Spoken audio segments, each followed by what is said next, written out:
Hi guys, kukuha tayo ng spinach. Ito yung mga spinach ko, volunteer spinach to dito na area.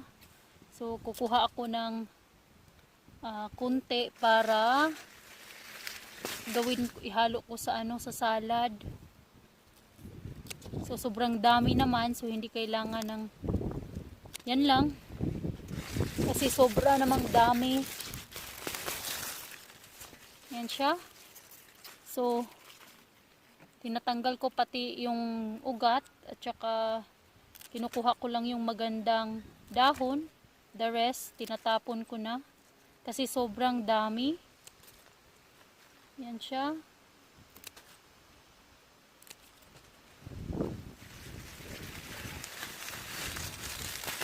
Ayan.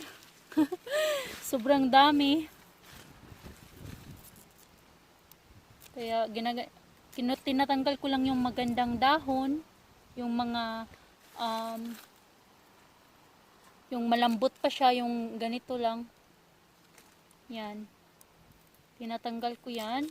Yan yung ginagamit ko pang salad at panghalo ng mga munggo, pang gisa, spinach. Mahilig kasi ako sa spinach. Yan siya. Tapos kuha naman tayo. Kasi sobrang dami. Hindi ko na to tinanim. Ano na to siya, volunteer. Nag-grow lang siya. Yung iba may bulaklak na. Kasi old na. So, volunteer spinach lang to. From last year seeds. Tapos, hindi nag-grow lahat. Kasi, nag-frozen agad. So, ngayon, nag-grow siya. Tumubo. Hindi ko siya, tawag niyan, nilinisan, ganyan lang, pinabayaan ko lang siyang tumubo lahat. Tapos nung tumubo na, ayan, nag-harvest na ako. Ipakita ko lang sa inyo kung ano ang ginagawa ko. Siya lahat, volunteer spinach, punta doon, siya dito, sobrang dami. Ipatay sa dito sa kabila. So, ganyan lang ako dito sa Canada. Sobrang simpleng buhay. Masaya, guys. Sobrang saya. Relaxing. Walang gaanong inaalala.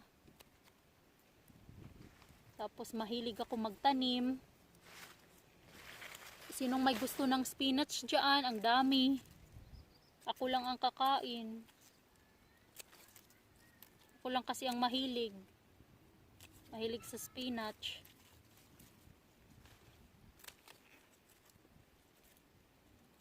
I think sakto na to.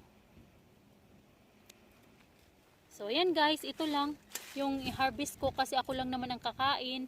Thank you guys for watching. Bye-bye!